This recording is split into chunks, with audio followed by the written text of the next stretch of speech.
ঈদ মানে হাসি, ঈদ মানে কান্না। এই ঈদ কারো জন্য আনন্দদায়ক, এই ঈদ আবার কারো জন্য বেদনার কারণ।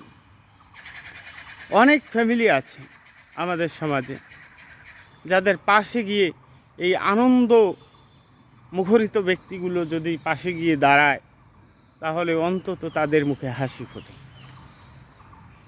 আমরা মুখে অনেক কথাই বলি যে আমি অনেক বড় দানবীর, আমি অনেক বড় আল্লাহওয়ালা বুজুর্গ, আমি মানুষের পাশে দাঁড়াই, আমি জনপ্রতিনিধি। কিন্তু কাজের বেলায় কজনকে দেখা যায়?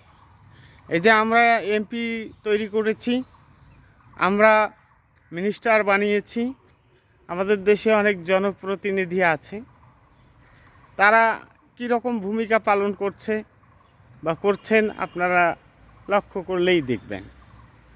তারা ভোট হয়ে গেছে, তারা এমপি হয়ে গেছে, তারা মিনিস্টার হয়ে গেছে, তারা আবার ঘরে ঘরে চলে গেছে। আর আমাদের মিডিয়াগুলো তাদের পিছনে ছুটছে, তাদের তেলবাজি করছে। আপনি আজকে ঈদের নামাজ শেষ হলো, প্রত্যেকটি মসজিদের বারান্দায় দেখবেন যে ফকির মিসকিন অসহায়রা হাত পাতছেন। এই লোকগুলোর খেয়াল প্রকৃতভাবে রাষ্ট্র কতটুকু নিয়েছে, এই জনপ্রতিনিধিরা কতটুকু তাদের খেয়াল রাখতে পেরেছেন, আপনি জিজ্ঞেস করে দেখেন। তারা নামেই বলতে পারে না, তাদের প্রতিনিধির নামেই বলতে পারে না, অথচ ভোট দেওয়ার সময় দেয় যে অমুককে দিলাম, অমুক মার্কায় দিলাম।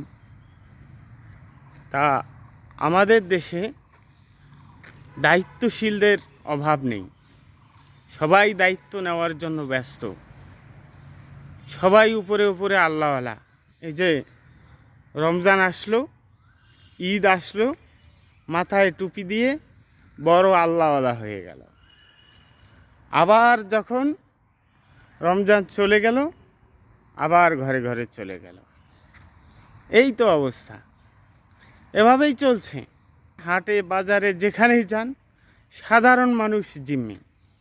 আপনি একটা পোশাক কিনতে যান, 1000 টাকার পোশাক, সেটির দাম নিচ্ছে 3000 টাকা। এক দর দাম করা যাবে না।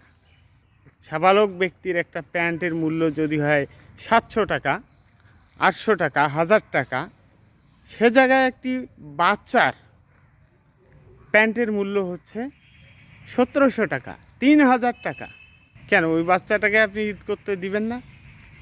নাকি তার বাবার প্রতি জুলুম করতেছেন আপনি? আপনি একটু তেল কিনতে যান, কোনো কোনো দোকানদার বলতেছে যে তেল নিলে অন্য খরচ নিতে হবে। কেন? তেল পাওয়া যাচ্ছে না, আমি দিতে পারবো না।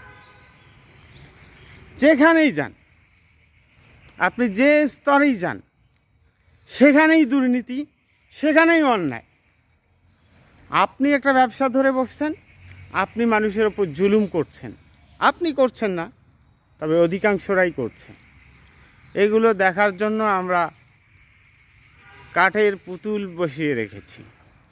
তারা আমাদের কাছে প্রাণবন্ত হয়ে আসে ওই ইলেকশনের সময়। আজকে ঈদের দিন, আজকে কে কজনের যে খোঁজ নেয় না, এটা খোঁজ নেবে না। বরঞ্চ তারা এতদিন অন্যের হকটা মেরে আজকে সে যেন একাই ভালোভাবে ঈদ করতে পারে, সেই চেষ্টাই করছে। দুদিনের দুনিয়া, আপনাকে আমাকে চলে যেতে হবে। আপনি একাই আনন্দ করেছেন, আপনার পাশে একজন কান্নায় ছিল, আর একজন অভাবরত ছিল, আপনি তাদের মুখে একটু হাসি ফোটানোর চেষ্টা করতেন। ফুল হাসি আপনি ফুটাতে পারবেন না। তাদের সঙ্গে যে কথা বলেন, তাদের বেদনা ভাগাভাগি করেন, তাদের খেয়াল রাখার চেষ্টা করেন, এতটুকুই করলে তো হয়। আমরা নিজ নিজ অবস্থান থেকে আমাদের মানসিকতাকে পরিবর্তন করি। আমরা উপরে হাসি, ভেতরে আমরা মনে করেন যে ওই আগের মতো, তাহলে হলো না তো। আশা করি আমি কথাগুলো ব্যক্ত করতে পেরেছি। সকলেই ভালো থাকবেন। সবাইকে নিয়ে ভালো থাকবেন। আসসালামু আলাইকুম।